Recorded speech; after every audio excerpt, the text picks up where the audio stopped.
అందరికీ నమస్కారం. 2 రాష్ట్రాల్లో ఉన్నటువంటి తెలుగు ప్రజలకు, భారతదేశంలోనూ యావత్ ప్రపంచంలోనూ ఉన్నటువంటి తెలుగు మిగతా భాషలలోని అభిమానులకు, నా శ్రేయోభిలాషులకు, ఆత్మీయులకు, ప్రజాప్రతినిధులకు, 2 రాష్ట్రాల ముఖ్యమంత్రులకు, మీడియా ప్రతినిధులకు నా హృదయపూర్వక నమస్కారాలు. గత 4 రోజులుగా ఏమేమి జరుగుతున్నదని అందరికీ తెలుసు. ముఖ్యమంత్రులకు కూడా తెలిసి ఉంటుంది. ఎందుకంటే వాళ్ళు ఎన్నో సమస్యలతో తలమునకలై ఉంటారు. కానీ ఎవరో ఆయన పర్సనల్ సెక్రటరీస్ చెప్పుండొచ్చు. నా హృదయంలో ఉండే ఆవేదన ఏమిటంటే, కుటుంబ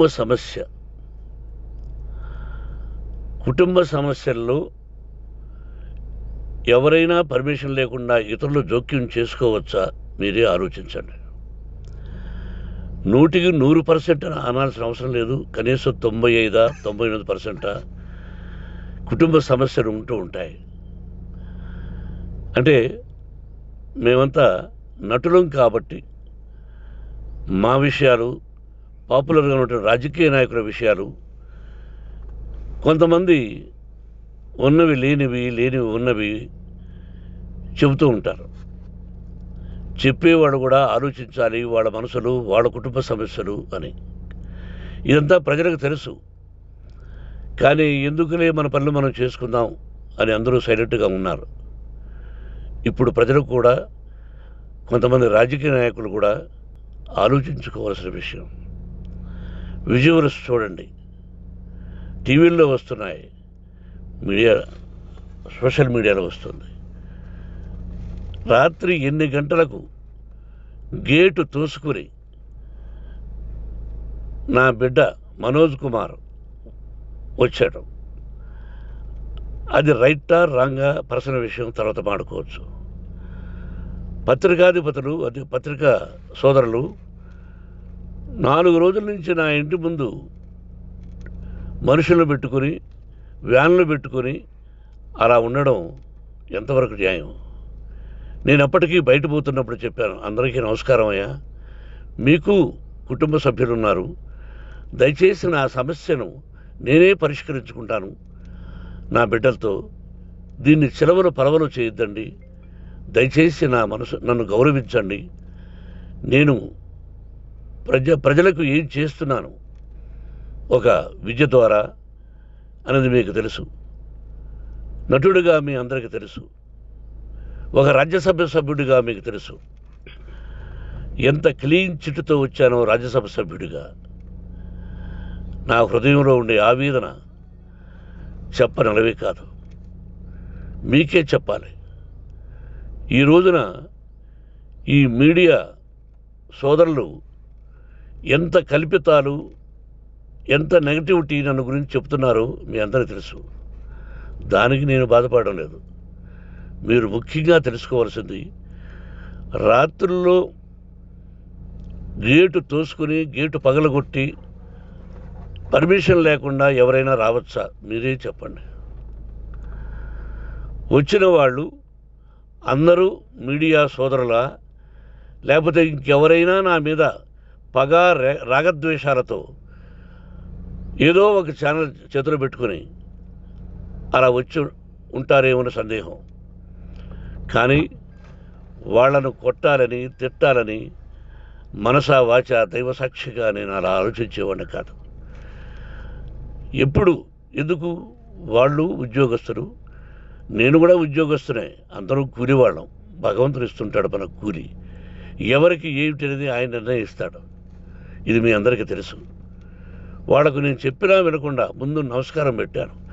అయినా అతను నేను కొట్టామనే చెప్తున్నారు తప్ప, మైక్ తీసుకెళ్ళి నోట్లో పెట్టాము, నా కన్ను పోవలసింది. కన్ను పోయి ఉంటే అప్పుడు నేను కేసులు పెట్టాలి. అది నా కన్ను పోలేదు, కొంచెం తగిలింది కంటి కింద, నేనే ఎస్కేప్ అయ్యాను. లేకపోతే నా జీవితం గుడ్డిదయ్యేది. అతనికి తల కాదు చెంప మీద తగిలిందన్నారు. ఓకే, ఆ చీకట్లో ఎలా జరిగిందన్నది వాస్తవమే. మైకు లాక్కోవడం, వాడు నన్ను కేకలేయడం, ఆ దీనిలో ఘర్షణ జరిగింది. నేను కొట్టిన దెబ్బ అతనికి తగిలింది అన్నారు. దానికి హృదయపూర్వకంగా బాధపడుతున్నా. అతను నాకు తమ్ముడే. ఒక తల్లి బిడ్డలం కాకపోయినా I love them, I like them. అటువంటిది ఈ రోజుకి బాధపడుతున్నా నేను. అయ్యో, అతని భార్య ఎంత బాధపడుతుందో, అతని పిల్లలు ఎంత బాధపడుతున్నారో అని నేను ఆలోచిస్తున్నా. మరి నేనెంత ఆవేదనకు గురి హాస్పిటల్లో అయ్యానో. నటించింది సినిమాలో నటిస్తాను తప్ప నిజ జీవితంలో నటించాల్సిన అవసరం లేదు. నాకున్నది ఒకటి ధైర్యం, సాహసం. నీతిగా, న్యాయంగా, ధర్మంగా బ్రతకాలన్నది నా ఆలోచన. ఎందుకు కొట్టాలి? గేటు బయటుండి నేనేమైనా అసభ్యకరంగా వాళ్ళని కొట్టుంటే డెఫినెట్గా నా మీద 50 కేసులు కాదు 100 కేసులు పెట్టి నన్ను అరెస్ట్ చేయొచ్చు. లేకపోతే నేనే పోలీస్ స్టేషన్కి పోయి, అయ్యా, ఆవేశంలో నా ఇంటి బయట ఉన్న వాళ్ళను కొట్టాను, నాది తప్పే అని పోలీస్ స్టేషన్కి ధైర్యంగా పెడతాను. కానీ ఇంటి లోపలికి వచ్చి నా ఏకాగ్రతను, నా మనశ్శాంతిని భగ్నం చేశాడు. ఆల్రెడీ నా బిడ్డ చేస్తున్నాడు. అయినా నీ కన్నబిడ్డ, ఎప్పటికీ నీ కన్నబిడ్డే. ఏదో ఒక రోజున న్యాయం జరుగుతుంది, మేము కూర్చొని మాట్లాడుకుంటాం. దీనికి మధ్యవర్తులు అక్కర్లే. కుటుంబ సమస్యలకు బయట వాళ్ళని పిలిపించి ఇలా చేయండి, మీరు ఇలా మాట్లాడండి అని చెప్పక్కర్లే. కట్టుబట్టలతో మద్రాసుకు వెళ్ళేవాడిని. ఆల్రెడీ మీకు చెప్పాను. పైసా లేకుండా కట్టుబట్టలతో, చెప్పులు సగం కింద అరిగిపోయి అలా వెళ్ళినవాడిని. మా తల్లిదండ్రులు అద్భుతమైన జన్మను ప్రసాదించారు. ఒక్క పైసా ఇవ్వాల. నా కష్టార్జితంతో నేను సంపాదించి ఈరోజు నేను కులమతాలకు అతీతంగా 25% ఫ్రీ ఎడ్యుకేషన్ ఇస్తూ, నా స్థాయిలో నాకు తగిన సహాయం చేసుకుంటూ, వరద బాధలు వచ్చినా, ఇంకోటి వచ్చినా, అన్నయ్య ముఖ్యమంత్రిగా ఉన్నప్పుడు కూడా ఎన్నో చేశాను. బట్ అవి మర్చిపోయి ఈరోజు కొట్టింది మాట్లాడుతున్నారు. ప్రజాప్రతినిధులారా, నా అభిమానులారా, తెలుగు ప్రజలారా, తమిళ, మలయాళం, కన్నడ అభిమానులారా, ఆలోచించండి. నేను చేసినది తప్పు, కొట్టినది తప్పు. ఏ సందర్భంలో కొట్టాల్సి వచ్చింది? మీ ఇంటికి దూరితే ఒప్పుకుంటారా? మీ ఏకాగ్రతను భగ్నం చేస్తే ఒప్పుకుంటారా? మీరే ఆలోచించండి. న్యాయాధిపతులు కానీ, ప్రజాప్రతినిధులు కానీ, అభిమానులు కానీ, వ్యాపారస్తులు కానీ, ఇదే మీడియా ప్రతినిధులు కూడా వాళ్ళ ఇళ్ళలోకి ఎవరైనా దూరి, ఏయ్ మన గురించి ఇలా రాశావు అని ఆ ఇళ్ళల్లోకి ఒక 10 మంది వెళితే వాళ్ళు దండం పెట్టి పంపిస్తారా? ఏం చేస్తారు చెప్పండి. మీకు టీవీలు ఉన్నాయి, మాకు టీవీలు లేవు. నేను కూడా రేపు టీవీ పెట్టచ్చు. అది కాదు గొప్ప.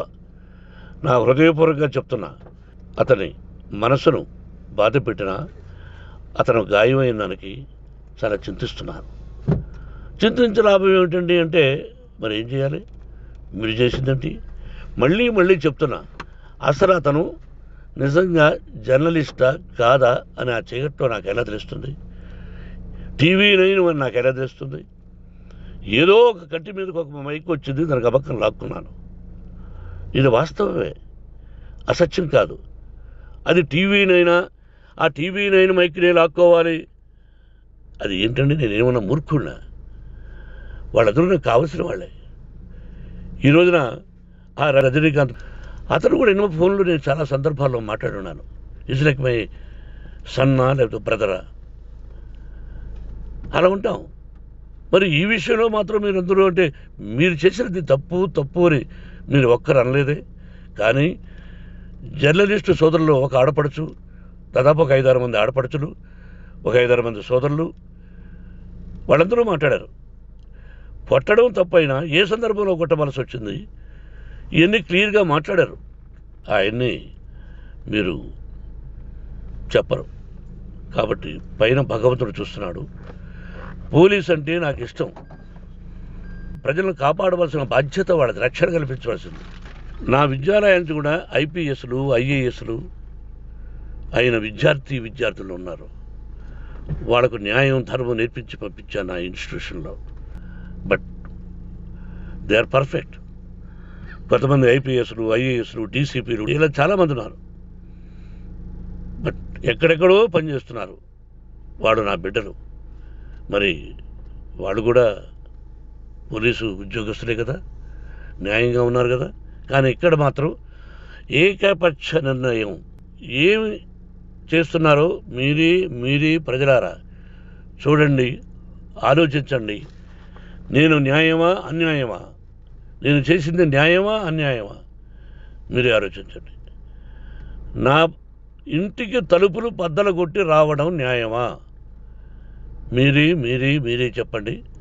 ఎల్లప్పుడూ మీ ఆశీస్సులు కోరుకునే మీ మోహన్ బాబు. నమస్కారం.